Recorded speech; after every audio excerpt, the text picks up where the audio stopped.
Captain இன்னைக்கு இல்லை. தமிழ் சினிமாவின் உயர்ந்த மனிதர். நான் ஒரு நாள் வாலி சார்கிட்ட பேசிகிட்டு இருக்கும்போது கேப்டன் ஃபோன் பண்ணுறாரு. கேப்டன்ட்டேருந்து ஃபோன் வருது அப்படின்னு. இது யாருக்குமே பெரும்பாலும் நான் வெளியே பகிராத ஒரு செய்தின்னு கூட வைங்களேன்.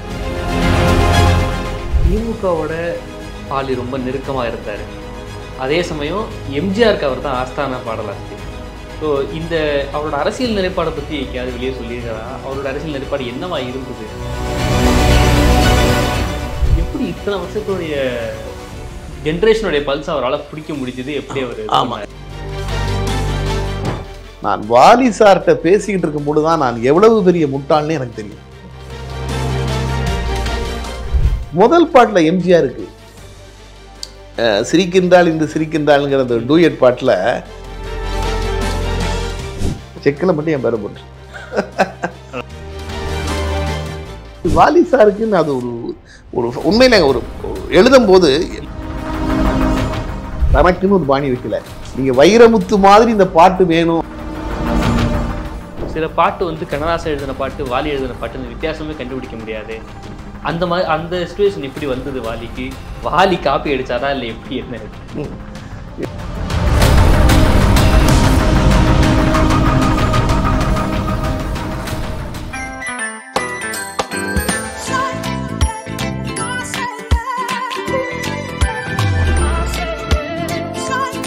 PGP Marine Kingdom, Chennai. Tamil பால் பொருட்களை தமிழகம் முழுவதும் விநியோகம் செய்ய விநியோகஸ்தர்கள் தேவை. விநியோகஸ்தராக இருக்க செக்யூரிட்டி டெபாசிட் தேவையில்லை. உணவுப் பொருட்களின் விநியோகஸ்தராக இருக்க வேண்டும். குமுதம் நேயர்களுக்கு அன்பு வணக்கம். கவிதைனா என்னங்க? இதை கேட்டா ஒருத்தரிடம் ஒவ்வொரு விளக்கம் இருக்கும். ஆனா இவரை கேட்டா தெரிந்த விஷயத்தை தெரியாத கோணத்தில் சொல்வது அப்படிம்பாரு.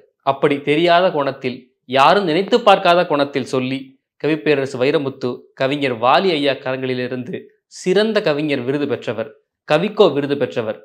வாலி என்கிற பல்கலைக்கழகத்தை நாம் அறிந்து கொள்ள தலைவாயிலா இருக்கக்கூடிய கவிவாயில் திரு நெல்லை ஜெயந்தா அவர்கள் நம்மோடு இன்று இணைந்திருக்கிறார். அவரை வரவேற்போம். ஐயா வணக்கம். வணக்கம் ஐயா. கவிஞர் வாலியோட நீங்க ரொம்ப நெருக்கமா பயணித்த நிறைய நாட்கள் உண்டு. அவரோட முதல் சந்திப்பு எப்படி இருந்தது? அவங்களுடைய நட்பு எப்படி ஆழமானது? அதை பத்தி கொஞ்சம் சொல்ல முடியுங்களா? குமுதம் நேயர்களுக்கு என்னுடைய அன்பான வணக்கம். ஏன்னா நான் உண்மையிலேயே குமுதத்தினுடைய தீவிர வாசகம்.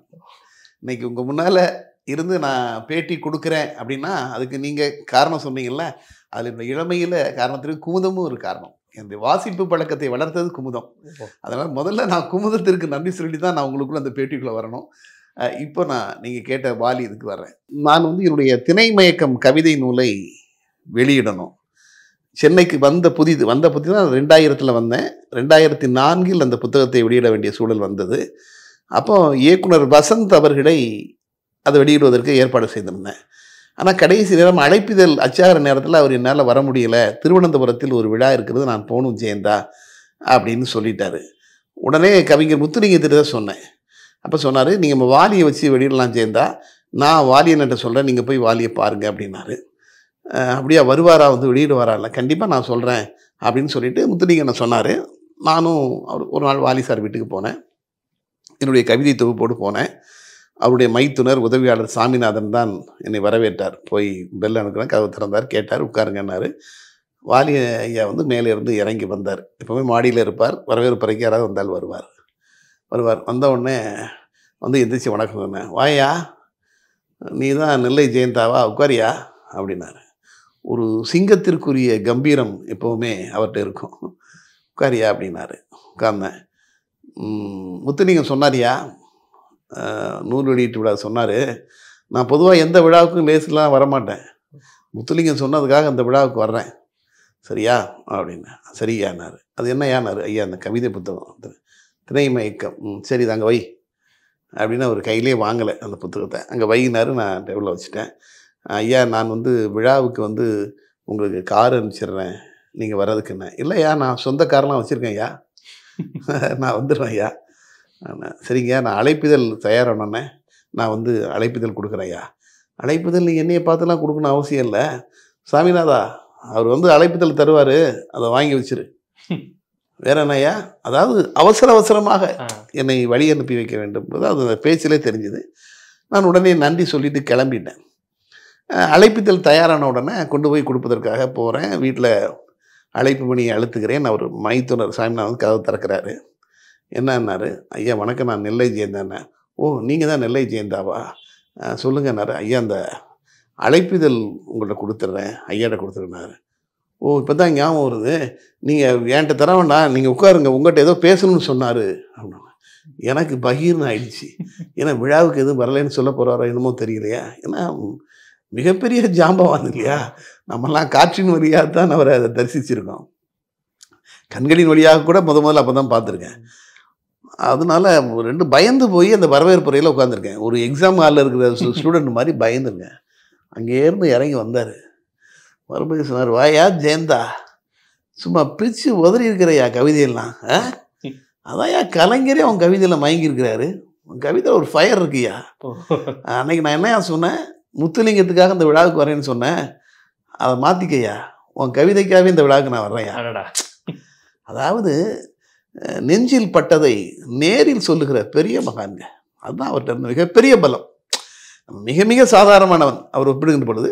ஆனால் அந்த பாராட்டு மனம் திறந்து உடனே அதை சொல்லிட்டு அதுனாரு. இது என்னுடைய முதல் சந்திப்பு. ஆனால் இந்த சந்திப்பு அவருக்கு மிகப்பெரிய, இந்த சந்திப்பும் அதை தொடர்ந்து திரைமயக்கம் நூல் வெளியீடும் எனக்கும் அவருக்கும் ஒரு பெரிய நெருக்கத்தை உண்டு பண்ணியதுன்னு சொல்ல முடியாது. வந்தார், நூல் வெளியிட்டார், ரொம்ப சிறப்பாக அமைந்த விழா. ஆனால் எனக்கும் அவருக்குமான நெருக்கம் என்கிறது அந்த சந்திப்பு. எப்படின்னா, அவர் அந்த நேரத்தில் நான் நிறைய நிகழ்ச்சிகளை தொகுத்து வழங்கிக்கிட்டு இருக்கேன். அப்போ அது நான் சொல்வது இப்பொழுது ஒரு 2 வருடங்கள் ஆகிவிட்டன. 2 வருடம் ஆகிடுச்சு நிகழ்ச்சிக்கு அப்புறம். எனக்கு அவருக்கு அப்புறம் ஒரு பெரிய சரியான தொடர்பு கிடையாது. அப்புறம் ஒரு நாள் பழனி பாரதி எனக்கு தொலைபேசினார்.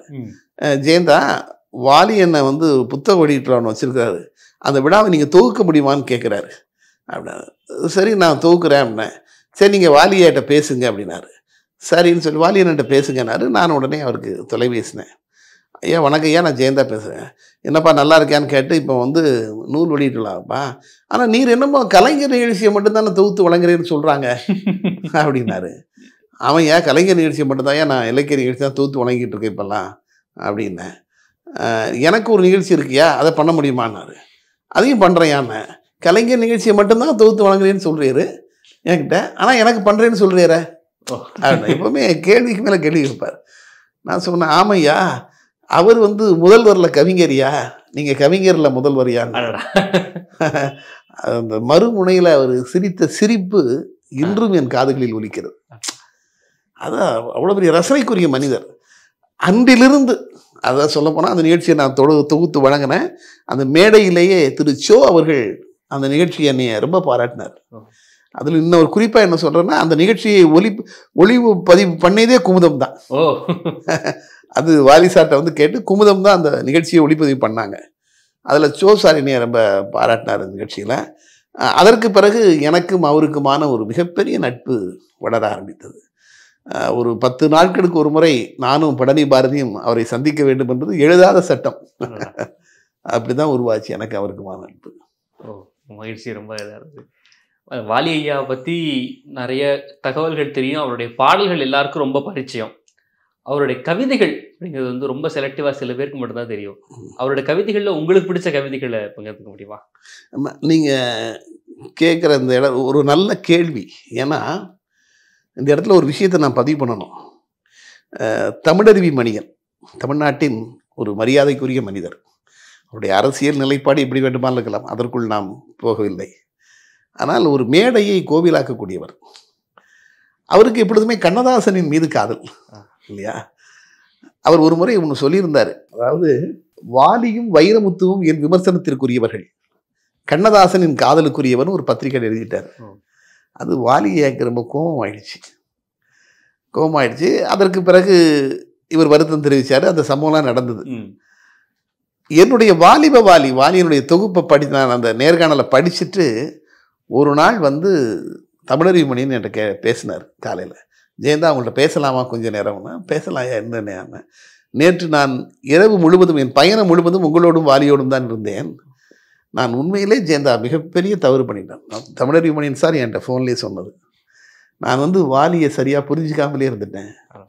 அவருடைய கவிதைகளை நான் புரிஞ்சுக்கல. அதான் உண்மைன்னு அவர் என்கிட்ட பகிரங்கமாக சொன்னார். அதற்கு பிறகு ஒரு நாள் அவர் வீட்டில் உட்கார்ந்துருக்கின்ற பொழுது வாலியினுடைய கவிதைகளை சொன்னேன். அவ்வளவு ரசித்தார். உண்மையில இவ்வளவு தூரம் அவர் எழுதியிருக்காருன்னு எனக்கு தெரியாமலேயே போய்விட்டது என்று சொன்னார்.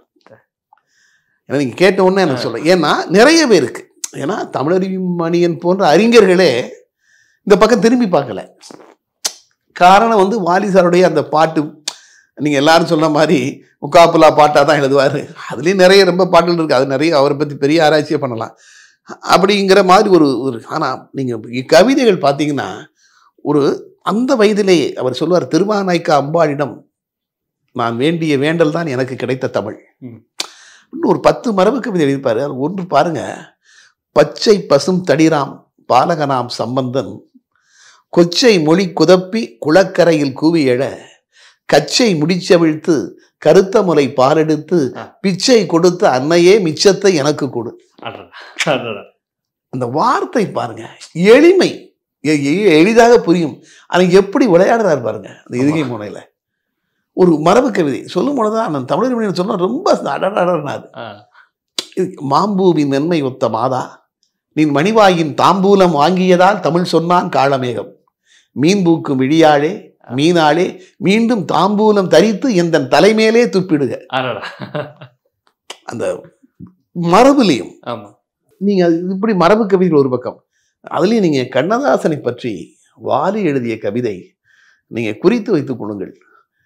அதாவது வந்து அதாவது தமிழ் சினிமா வரலாற்றிலேயே தனக்கு போட்டியாக இருந்த ஒரு கவிஞனை பற்றி இன்னொரு கவிஞன் பாடியதாக சரித்திரமே கிடையாது. பேரே சொல்ல மாட்டாங்க சார். இப்போ நான் ஒரு சினிமா கவிஞர் வச்சுங்க, நான் வந்து எங்கள் சினிமாவில் இருக்கிற இன்னொரு கவிஞர் பேரே நான் பேட்டியில் சொல்ல மாட்டேன். இப்போ நான் ஒரு பேர், நான் பழனி பாரதின்னு சொல்கிறேன், இல்லை விவேகான்னு சொல்கிறேன், யுக பாரதின்னு சொல்கிறேன், கபில் ஏதோ சொல்கிறேன்னு வைங்க, அடடாடாடா அவர் பேர் சொன்னாலே அது நல்லா இருக்காது, வேண்டாம். இது அப்படிப்பட்ட உலகம் இது, பொதுவாக அப்படி ஒரு உலகம். ஆனால் ஒரு தனக்கு போட்டியாக இருந்த கவிஞனை பற்றி ஒரு கவிதை எழுதியிருக்காங்க. பண்ணுறங்கும் நாவழகா பனி உறங்கும் பூவழகா சேர சோழ பாண்டியரு சேர்ந்து வந்த மூவழகா. கண்ணதாசன் அம்மா கண்ணதாசனை தாளாட்டுவதாக வாலி எழுதிய கவிதை. பண்ணுறங்கும் நாவழகா பனி உறங்கும் பூவழகா சேர சோழ பாண்டியரு சேர்ந்து வந்த மூவழகா வீணையில பாட்டெழுப்பும் வாணி எந்தன் பிள்ளை என ஏனையில படுத்திருக்க என்னதவம் புரிஞ்சேனோ இப்பிறப்பில் என் வயிற்றில் இப்படி போர் மகன் பிறக்க எப்பிறப்பில் நேர்ந்துக்கிட்டு எங்கெல்லாம் திரிஞ்சேனோ சாகரத்தில் எடுக்காம சங்கமத்தில் எடுத்த முத்தே மேகமழை கொடுக்காம தேகமழை கொடுத்த முத்தே நல்முத்து பழிக்கும்படி பல்முத்து முளைச்சவனே பல்முத்து முளைக்கும் முன்னே சொல்முத்து முளைச்சவனே தன்னாலும் புரியாம சொன்னாலும் தெரியாம அன்னாட உன் தகப்பன் அந்தியில விளக்கு வச்சா சீட்டாலே தொலைச்சி புட்ட சில்லறைய திரும்பவும் முன் பாட்டாலே சம்பாதி நீ பாரதியின் செம்பாதி. கண்ணதாசனுடைய தந்தை சீட்டு விளையாட்டுல நிறைய சொத்துக்களை இழந்து விட்டார் என்று சொல்கிறார்கள்.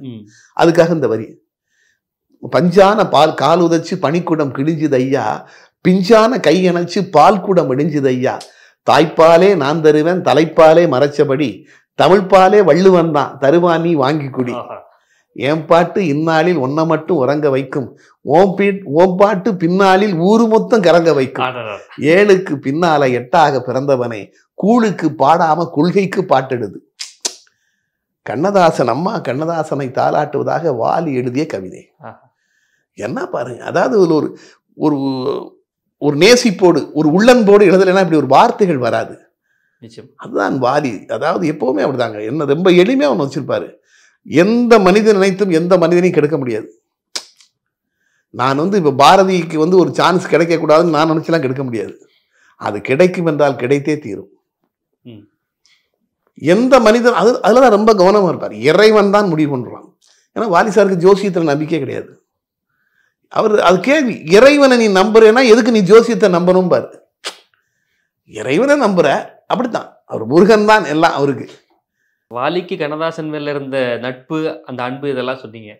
பாடல் எழுதும்போது இவங்க 2 பேருடைய குணாதிசயங்கள் எப்படி இருக்கும், இந்த ஒற்றுமை எப்படி இருக்கும்? சில பாட்டு வந்து கண்ணதாசன் எழுதின பாட்டு வாலி எழுதின பாட்டு இந்த வித்தியாசமே கண்டுபிடிக்க முடியாது. அந்த மாதிரி அந்த சிச்சுவேஷன் எப்படி வந்தது வாலிக்கு? வாலி காப்பி அடிச்சாரா இல்லை எப்படி, என்ன? இல்லை, நீங்கள் கேட்குறது அருமையான கேள்வி. ஏன்னா தமிழ் சினிமாவில் இது வரைக்கும் ஒரு 1000 மதுரகவி பாஸ்கரதாசில் தொடங்கி ஒரு 1000கணக்கானவர், ஒரு 100கணக்கானவர் வச்சுக்கணுங்களேன், 1000 தாண்டி இருக்கும்.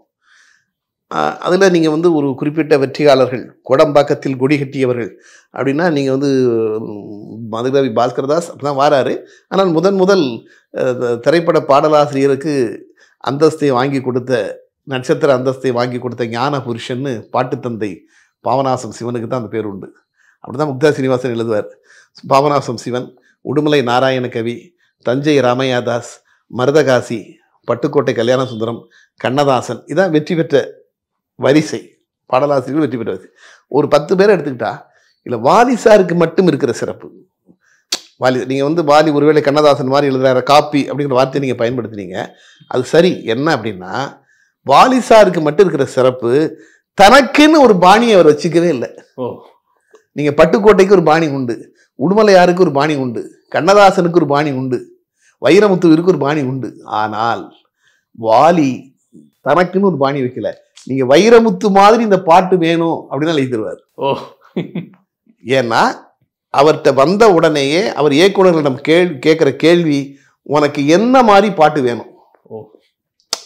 இதை எந்த கவிஞர்களும் கேட்கறது கிடையாது. அது உண்மை, அதுதான். நீங்க வந்து அப்படி யாராவது இருந்தால் கிடையவே கிடையாது. வாலி சார் ஒருத்தர் தான் இயக்குநர்கள்ட்ட உனக்கு என்ன மாதிரி பாட்டு வேணும் அதை அப்படியே கொடுப்பாரு.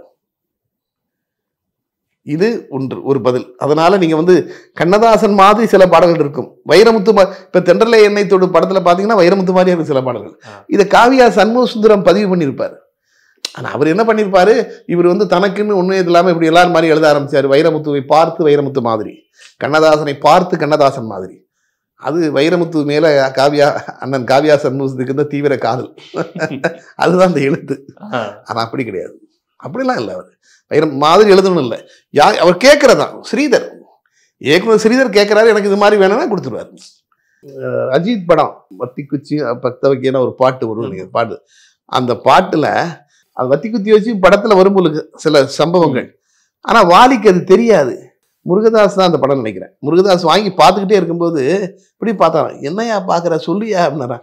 இல்லை நான் அந்த வத்தி குச்சி வச்சிருக்கேன், நீங்க எப்படி எழுதுங்க அந்த படம் உங்ககிட்ட நான் சொல்லவே இல்லையாரான்.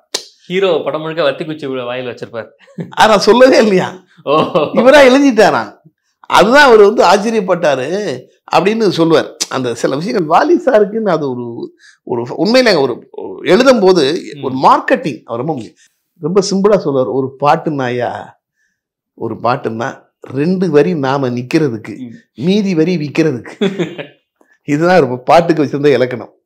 வாலி சார் வச்சிருந்த இலக்கணம் 2 வரி நாம நிக்கிறதுக்கு, மீதி வரி விற்கிறதுக்கு.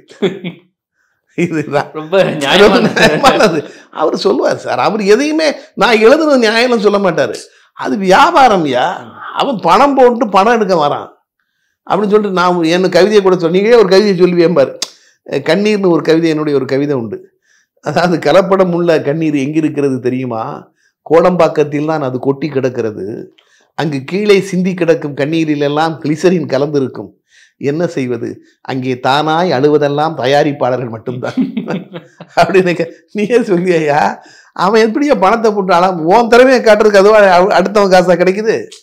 நீ என்னைய பார்க்கணுமா, என் அவதார புருஷனை பாரு, என் பாண்டவர் பூமியை பாரு, அதுல தெரிவது வாலியின் முகம், இதுல தெரிவது வாலியின் முகம் கிடையாது. அந்த ஹீரோக்கு ஏற்ற மாதிரி அல்ல அந்த டைரக்டருக்கு ஏற்ற மாதிரி, மியூசிக் டைரக்டருக்கு ஏற்ற மாதிரி எழுதியிருப்பேன். அதுல தெரிவது நான் கிடையாது அப்படின்னாரு. அவர் தெளிவா இருந்தார். எந்தப்பா சினிமாவில் எடுபடுமோ விலை பெறுமோ அந்தப்பா எழுதுகிறேன், என் தப்பா. அவர் கேட்கறது அதான் கேட்டாரு. அதுல ஒளிவு மறைவில்லை. சார் எனக்கே வந்து வாலி சார்ட்டே இப்படி நீங்க எழுத எனக்கு பிடிக்காதுன்னு சொல்லுவேன். எனக்கே உண்டு, ஏன் இப்படி எழுதக்கூடாது அப்படின்னு நினைக்கிற கருத்து உள்ளவன் தான் நான், ஒரு பாடலாசிரியர் என்பவர். ஆனா அவர் என்ன சொல்லுவாரு, இல்ல அது வந்து வியாபாரம், அவன் என்ன கேட்கறானோ எழுதி கொடுப்பேன். அது நேர்படி நான் எழுதுனது தப்புன்னு அவர் ஒரு காலம் சொன்னது கிடையாது. அது சினிமா என்பது வியாபாரம், அப்படித்தான் இருக்கும். ஆனால் சில வரிகள், சில குறிப்பிட்ட சில விமர்சனத்துக்குரிய வரிகளை இப்போ எப்படி சம்மதி சங்கர் தான் எழுதினாரு அப்படின்னு சொல்லிட்டாரு. அவர் இருக்கும்போது சங்கர் இருக்கும்போது பவித்ரம் சங்கர் தான் எழுதுனாங்க, நான் எழுதல அந்த வரியை. அது மாதிரி அவர் எப்பவே சொல்லுவாங்க, எந்த வரியனாலும் எங்கனாலும் போட்டுக்குங்கய்யா, செக்கில் மட்டும் என் பேரை போட்டுருங்க. இது அவர் சொல்றது. ஏன்னா மற்றவங்க வந்து அவர் ஒன்லைன்னாலும் என் லைன்ல நீ எப்படியா கை வைக்கிறான், அவர் வாலியா சொல்றாரு, ஒன்லைன்னாலும் என் லைன்ல நீ எப்படி கை வைக்கிறான்லாம் சண்டை போட முடியாதுயா, எந்த வரையும் எங்கேயும் போட்டுக்க, செக்கில் மட்டும் என் பேரை போட்டு. சார் வெளிப்படையா இருந்தார். அவர் நடிக்கல. நான் வந்து அதெல்லாம் நடிக்கல. சென்சார்னு ஒரு இருக்கும்பார். இப்போ நான் தான் தப்பா எழுதுறேன். அப்ப சென்சார் எதுக்கு இருக்கான்? அவன் தானே கட் பண்ணணும். நீ எங்கேயும் போகாம போலி சென்சாருக்கு போதில்ல, அவன் கட் பண்ணணும்ல. அதெல்லாம் ரொம்ப தெளிவா இருப்பார் சார். அதெல்லாம் நம்ம அதை குறை சொல்ல முடியாது. வெளிப்படையா சொல்லிடுறாரு, நான் இப்படித்தான், இந்த கேரக்டர் தான் நான் அப்படின்னு சொல்லிட்டாரு. பாடலாசிரியர்களோட வரிசையில ஒரு தக் லைஃப் மொமெண்டா இருந்திருக்கவர் தான் வாலி அப்படின்னு இதுல இருந்தே நமக்கு தெரியுது. சினிமா துறையில இந்த பாட்டுல இப்படிப்பட்ட வரிகள்ல அப்படி அவருடைய முத்திரை, இதுதான்டா நான் பண்ணிருக்கிற சம்பவம், இப்படி ஒரு தக் லைஃப் பண்ணிருக்கேன்டா அப்படின்ற மாதிரி வாலி செய்த விளையாட்டுகள் என்ன, சவால்கள் என்ன? வாலி சார்ட்ட இருக்கிற இன்னொரு பலம் என்ன அப்படின்னா, அவர் வந்து யாரு ஹீரோ அப்படின்னு பார்ப்பார். நார்மலாக வந்து ஒரு டைரக்டர் சொல்கிறாரு, சுச்சுவேஷன் சொல்கிறாருன்னா, ஹீரோ இருக்கிறாருங்க, ஹீரோயின் இருக்காங்க, இந்த இடத்துல இந்த சுச்சுவேஷன் இப்படி இருக்குது, அவங்க போகிறாங்க, கடைக்கு போகிறாங்க, இல்லை பூங்கா போகிறாங்க, பாட்டு வருது, இப்படி தான் சொல்லுவாங்க, அதோடு நிறுத்திக்குவாங்க. வாலி சார் வந்து யார் ஹீரோ அப்படிம்பார், ஹீரோ பேரை வச்சுக்குவார். இப்போ உதாரணத்திற்கு பத்திரகாளி, கண்ணன் ஒரு கை குழந்தை, அதில் நீங்கள் பாருங்கள், ஒரு வரியில் அந்த படத்தில் நடிக்கிற ஹீரோ வந்து சிவகுமாருங்கிறத காமிச்சிருப்பார். அந்த 2வது சரணத்தில் வரும், கட்டழகன் கன்னத்திலே மையெடுத்து எழுதட்டுமா, கண்கள் பட கூடும் என்று பொட்டு ஒன்று வைக்கட்டுமா. இது நல்லா பாருங்க, மன்னனவன் கன்னத்திலே மையெடுத்து எழுதட்டுமான்னு தான் வரலாம். அந்த மானாக்கு எதுக்கு சரியா, ஆனால் நடிக்கிறது சிவகுமார்னு சொல்றதுனால கட்டழகன்ற வார்த்தை போடுறாரு. அதுதான் வாலி. அந்த இடத்துல நடிக்கிறது சிவகுமார், அதனால கட்டழகன் அப்படின்னு போடுறாரு. அதே மாதிரி பிரபு நடிச்சா ஒரு பிரபுங்கிற வார்த்தை கொண்டு உள்ள போடுவார். அது ஒண்ணு. நீங்க இப்பன்னு இல்லை, அப்போ வாலி சொன்னார், அதாவது நான் வருகிற நேரத்தில் கண்ணதாசன்லாம் பெரிய இடத்துல இருக்கிறாரு, அப்போ நான் ஏதாவது வெளியே தெரியணும், அப்போ சில வேலைகளை பண்ணணும்னு சொல்லி முதல் பாட்டில் எம்ஜிஆருக்கு சிரிக்கின்றாள் இந்த சிரிக்கின்றாள்ங்கிற அந்த டூயட் பாட்டில், உதய சூரியன் எதிரில் இருக்கையில் உள்ள தாமரை மலராதும். என்னடா அண்ணா வந்து இது என்ன இப்படி எழுதியிருக்கிறார், ஆச்சரியப்பட்டாராம். எதையும் தாங்கும் இதயம் இருந்தால் இந்த இருண்ட பொழுதும் புலராதும். ஏன்னா அண்ணா வந்து எதையும் தாங்கும் இதயம் பாரு, அண்ணா தான் படத்துக்கு வசனம் எங்க கொண்டு வர்றாரு பாருங்க. அண்ணா அப்படியே அசந்துட்டாரு. அது வந்து வாலி சாருடைய மிகப்பெரிய திறமை. அதாவது வந்து அந்த ஹீரோ யாரு, ஹீரோ அந்த இதெல்லாம் கேட்டு பாட்டில் அதில் கொண்டு வருது. அன்றாட நடக்கிற சம்பவம், மின்வெட்டு நேரத்தில் நீ மின்சாரம் போல் வந்தாயன்னு எழுதுனார்ல, கரண்ட் கேட்டிருக்கிறாரு. அதுதான் அது வந்து காரணம். நீங்கள் வந்து அவர் வாசிப்பு சார், இரவு 12 மணி வரைக்கும், நான் உண்மையிலே சொல்கிறேன், நான் பகிரங்கமாக சொல்கிறேன், நான் வாலி சார்கிட்ட பேசிக்கிட்டு இருக்கும்போது தான் நான் எவ்வளவு பெரிய முட்டாள்னு எனக்கு தெரியும். அதான் சார் உண்மை. நிறைய பேரை சந்திக்கிற வாய்ப்பு கிடைத்திருக்கிறது, ஆனால் வாலி என்கிட்ட பேசிட்டு இருக்கும்போது நம்ம எவ்வளவு பெரிய முட்டாளாக இருக்கும்னு நான் நினைப்பேன். சார் நேற்று நடந்த சம்பவம் சார், அது இருக்கும், நியூயார்க்கில் நடந்திருக்கும். அந்த சண்டாள அதை அப்படி சொல்லுவார் சார், இன்னைக்கு அப்படி சொல்லுவார். ஏன்னா நீங்கள் நினச்சி பாருங்களேன், எதிர்நீச்சல் படம் அனிருத் வந்து மியூசிக் டைரக்டர் இல்லைங்களா. நான் மறுநாள் வீட்டுக்கு போகிறேன், வாலியை நான் சொல்கிறாரு, நேற்று வந்திருந்தாங்கய்யா, அவன் அனிருத் புது பையன் வந்திருந்தான், அவன்கிட்ட கேட்டேன் உனக்கு என்ன வயசுன்னு கேட்டேன். அனிருத்துட்டு கேட்டிருக்காரு வாலி, உனக்கு என்னையா வயசு அப்படின்னாரான். எனக்கு 21. அனிருத்துக்கு அந்த படம் பண்ணும்போது 21 வயசு தான். உனக்கு 21, எனக்கு 81, 60 வயசு வித்தியாசம் அப்படின்னா நீங்க நினைச்சு பாருங்க சார். அப்ப வந்து தன்னை 21 வயது இளைஞனுக்கு என்ன தேவையோ அதை கொடுக்கக்கூடிய ஒரு ஆற்றலை வளர்த்துக்கிட்டார்ல, இதுதான் நமக்கு அவற்றை கிடைத்த மிகப்பெரிய பாடம். இப்போ அடுத்த கேள்வி அதுவாக தான் இருந்தது. எம்எஸ்வி தொட்டு அனிருத் கடந்து இன்னும் பல இசையமைப்பாளர்களுக்கு அவர் எழுதியிருக்காரு. எப்படி இத்தனை வருஷத்துடைய ஜென்ரேஷனுடைய பல்ஸ் அவரால் பிடிக்க முடிஞ்சது? எப்படி அவர் எழுதியதற்கு காரணம் அவர் சொன்னது 2 விஷயம். ஒன்று இறைவனுடைய செயல், இன்னொன்று வாசிப்பு. திரும்ப திரும்ப அப்டேட் பண்ணிக்கிட்டே இருப்பார் தன்னை. உண்மையில சார் அவர் சொல்ற பேர்லாம் நமக்கு புதுசாக இருக்கும் சார். அதை பாட்டிலே கொண்டு வந்துருவார். இசை ராஜகுமார்லாம் அவ்வளோ மிரண்டார் ஒரு நாள் சொல்லும்போது. அப்படியே டக்குன்னு மாற்றினாருங்க பாடல்களை, உடனே தூக்கி போட்டார் அப்படின்லாம் சொல்கிறான் அந்த மியூசிக் டைரக்டர் சொல்லும்போது. அதான் ஒரு மிகப்பெரிய இது சார் அவருக்கு. திமுகவோட வாலி ரொம்ப நெருக்கமாக இருந்தார். அதே சமயம் எம்ஜிஆருக்கு அவர் தான் ஆஸ்தான பாடலாசிரியர். ஸோ இந்த அவரோட அரசியல் நிலைப்பாடை பற்றி எங்கேயாவது வெளியே சொல்லியிருக்காரா? அவரோட அரசியல் நிலைப்பாடு என்னவா இருந்தது? அதாவது நிறைய பேர் அதை கூட தவறாக புரிந்து கொண்டார்கள். வாலி சார் எந்த அரசியல் கட்சியும் சார்ந்தவர் கிடையாது. நீங்கள் என்னிடம் கேட்கிற கேள்வியை நான் திருச்சோ அவர்களிடம் வாரிவல் நிகழ்ச்சியிலே கேட்டேன். அம்மா ஜெயலலிதா அவர்கள் முதலமைச்சராக இருந்தால் இந்தியா புகழும் சந்தியா மகளே அப்படின்னு எழுதுறாரு. கலைஞர் முதலமைச்சராக இருந்தால் ஏஎம் முதல் பிஎம் வரை உழைக்கிற ஒரே சிஎம் நீதான் எழுதுறாரு. உங்கள் நண்பருக்கு கொள்கையே கிடையாதா அப்படின்னு வாலிசாரை வச்சுட்டு தான் அந்த கேள்வியை நான் கேட்குறேன். சோ அவர்கள் வறுமையாக பதில் சொன்னார். ஏங்க அவரை ஒரு கட்சிக்குள்ளே நீங்கள் அடைக்கணும்? அவர் சுதந்திரமான கவிஞர் சார். அது தமிழ்நாட்டில் ஒருவருக்கு கலைஞரை சொன்னால் பிடிச்சா ஜெயலலிதாவை பிடிக்கக்கூடாதுன்னு நினைக்கிறாங்க. அது எதற்கு? அவர் கவிஞருங்க. யார்கிட்ட என்ன பிடிக்குமோ அதை பாராட்டுறாரு. அதைத்தான் அவர் வச்சுக்கிட்டாரு. நீங்கள் வாலி சார் எம்ஜிஆருக்கு எம்ஜிஆர் பாடல்லாம் வாலி, ஆனால் எம்ஜிஆரை விடவும் அதிகமான பாடல் ஒரு சிவாஜிக்கு தான் இருக்கிறாரு. ஓஹோ.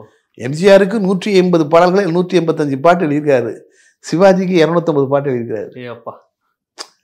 நீங்கள் ரெண்டு, அதாவது அவர் தன்னை அப்படித்தான் வச்சுக்கிட்டார்.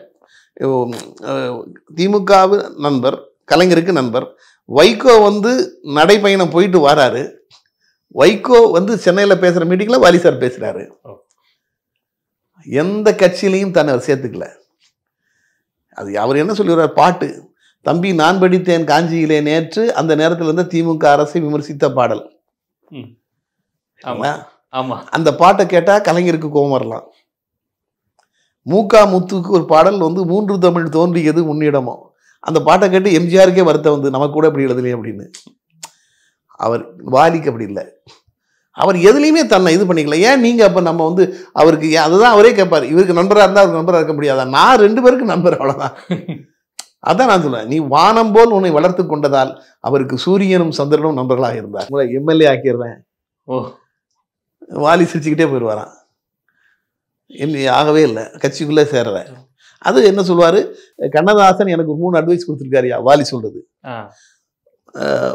சொந்த படம் எடுக்காத, எந்த அரசியல் கட்சியிலையும் சேராத, ஒன்று இருக்க இன்னொன்றை நாடாதே. இது சொன்ன அட்வைஸும் பாரு. கண்ணதாசன் சொன்ன அட்வைஸ்னே சொல்லுவார். பண்ணிருக்காரு, ஆனால் நீ பண்ணாதேங்கிறாரு. அதான் நான் நிம்மதி போயிருமியா, நான் அப்படி கெட்டு போயிருக்கேன், நீ பண்ணாத அப்படின்னு சொல்லுவார். அதனால் தன்னை கடைசி வரைக்கும் அவர் எந்த கட்சியிலையும் தன்னை வச்சுக்கிட்டே இல்லை. பாட்டு எழுது என்னுடைய தொழில் சார். இன்னைக்கு கேப்டன் இன்னைக்கு இல்லை, தமிழ் சினிமாவின் உயர்ந்த மனிதர். நான் ஒரு நாள் வாலி சார்கிட்ட பேசிகிட்டு இருக்கும்போது கேப்டன் ஃபோன் பண்ணுறாரு. கேப்டன்ட்டேருந்து ஃபோன் வருது அப்படின்னு. இது யாருக்குமே பெரும்பாலும் நான் வெளியே பகிராத ஒரு செய்தின்னு கூட வைங்களேன். கேப்டன்ட்டேருந்து ஃபோன் வருது. சாமிநாதன் சொல்கிறாரு, கேப்டன் ஃபோனில் இருக்கிறாரு அப்படின்னு. உடனே ஃபோனை லைனை கொடுக்குறாரு. அப்போ சொல்கிறாரு, அவர் வேண்டாம், நீங்கள் இந்த லைன் நம்ம விருதகிரி படத்தில் ஒரு பாட்டு, அதில் வாலி சார் எழுதியார். அவர் பேசி முடிச்சுட்டு எனக்கு வாலி சார் தான் செய்தியை சொல்கிறார். நல்லா தான் சொன்னார் அண்ணா, இதான் வாலி எழுதின வரி. இது பாட்டில் இல்லை. நல்லா தான் சொன்னார் அண்ணா, ஆனால் 4 பேர் ஆக்கிட்டாங்க மண்ணா. அப்போ நடக்கிறது திமுக ஆட்சி. அப்போ கேப்டன் சொல்கிறாரு, இந்த வரியை எடுத்துரும்.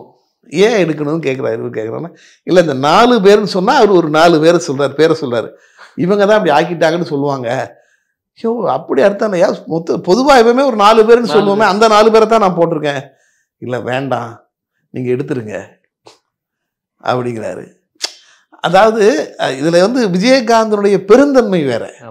அவர் அப்போ வாலி என்ன சொல்றாரு, நான் கூட்டணியே முடிவாகலையா, நீ ஏன் அதுக்குள்ள இதில் எடுக்கணுங்கிற அப்படின்னு சொல்றாரு. அவர் அதுக்கு எதுவும் பதில் சொல்றாருன்னு வைங்களேன். அந்த அளவுக்கு அவருடைய பெருந்தன்மை யாரையும் காயப்படுத்த வேண்டாம் அப்படின்னு கேப்டன் நினைக்கிறார். தன்னுடைய பாடல் யாரையும் காயப்படுத்த வேண்டாம் அப்படின்னு. இது நடக்குது. அப்போ வாலி என்ன ஒரு நான் தானையா நண்பர் அவங்களுக்கெல்லாம் அவர் சொல்றாரு. சில பேரை சொல்லி அவங்க நான் தானையா நண்பர் அப்படின்னு நான் நினைச்சு எழுதுவேனா, ஆனால் பாட்டுக்கு இது நல்லா இருக்கு, இல்லை வேண்டாம் விட்டுருங்க, எடுத்துடலாம்ண்ணே, வேற பாட்டை மாற்றிடலாண்ணே அப்படிங்கிறார். ஆனால் வாலி என்ன எதை பற்றி அந்த ஹீரோக்கு எது வேணும் அப்படின்னு எழுதுவார். எப்போவுமே அது அப்படி தான் தொடர்ந்து. என்ன சொல்லுவார், அது தொழில், பாட்டு எழுதி என்னுடைய தொழில், கேட்டால் நான் எழுதி கொடுப்பேன், அது வேற நான் வேற, அதுக்காக நான் அப்படி கிடையாது அப்படின்றவர். அது எப்போவுமே அது தெளிவாக வச்சுருந்தார் சார். அது மாற்றிலாம் பண்ணிக்கல. அது எம்ஜிஆர் இருக்கும்போதே தான் எழுதி கொடுத்தாரு. இப்போ வண்டிக்காரன் மனுக்கு பாட்டு எழுதுனாருன்னா எம்ஜிஆர் இருக்கும்போது தான் எழுதினார். எம்ஜிஆர்கிட்ட கட்சியில் சில நிறைய நினைப்பாருங்க. அதனுடைய விளைவு தான் எம்ஜிஆருடைய கடைசி படத்துலாம் வாலி கிடையாது, மதுரை மட்டும் சுந்தரபாண்டியில் வாலி கிடையாது. ஏன்னா மற்றவர்களும் கட்சியில் இணைஞ்சிட்டாங்க. புலமை பித்தன் இணைஞ்சிட்டாரு, முத்துலிங்கம் இணைஞ்சிட்டாரு இல்லையா, இவங்கெல்லாம் கட்சியில் சேர்ந்துட்டாங்க. ஆனால் வாலி சேரலை. தனக்கு கடைசி வரைக்கும் அப்படித்தான், அந்த கட்சி தேவையில்லை, எல்லோரும் நண்பர்கள், அவ்வளோதான் அவருக்கு. அதுதான் அவருடைய இது. எப்பவுமே உயர்ந்தவர்களை மதிப்பதும் இளையவர்களை பாராட்டுவதும் அவருக்கு இயல்பான குணம். ஒரு கவிதை எழுதணும்னா எனக்கு லைன்ல வந்துடுவாருங்க, படிச்சாருன்னா என்னையா சண்டாடா அப்படிதான், என்னையா சண்டாடா மிரட்டிருக்கேயா, எனக்கெல்லாம் அப்படி யோசனை வரல. அவரு அட பையன் உங்களுக்கு என்ன ஐயா நீங்க போய் சொல்லி, அது மிகப்பெரிய இது. நீங்கள் வாலி சாரை எல்லாருக்கும் அதான் பிடிக்கும் சார். நீங்கள் சினிமாவில் சில கவிகளை சிலருக்கு பிடிக்காமல் இருக்கலாம், ஆனால் வாலி சாரை எல்லாருக்கும் பிடிக்கும். ஏன்னா அவர் உண்டு, அவர் பாட்டு உண்டு சார். வேற எதுலேயும் அனாவசியமாக தலையிட மாட்டார். நீங்கள் பாருங்கள், அது விமர்சனத்துக்கு எதுக்குள்ளேயும் வர மாட்டார். அவர் உண்டு, அவர் பாட்டு உண்டு, பாட்டு எழுதுதான் வேலை. இதெல்லாம் அவர்கிட்ட இருந்து நம்ம கற்றுக்க வேண்டிய பாடங்கள். ஒரு இளையவர்களை பாராட்டணும், அது வாலி சாருக்கு ஈடே கிடையாது. அப்புறம் மாமா எழுதுவாயா அப்படிம்பாரு. ஆனால் உண்மையை தான் சொல்லுவார், நல்லா எழுதுனேன்னா நீ கொஞ்சம் எழுதி படிக்கணுமையா அப்படிம்பாரு. இப்போ இருக்கிற திரைப்பாடலுடைய வளர்ச்சி நீ எப்படி பார்க்குறீங்க? இப்போ வித்யாசாகர்ட்ட நான் எழுதும்போது ஒரு பாட்டுக்கு ஒரு பாட்டே இல்லைங்கிற நிலைமை வந்துருக்கு. பாட்டு வேண்டாங்கிற முடிவுக்கு வந்துகிட்டே இருக்காங்க. நிறைய படங்களில் பாட்டு பண்ணா கூட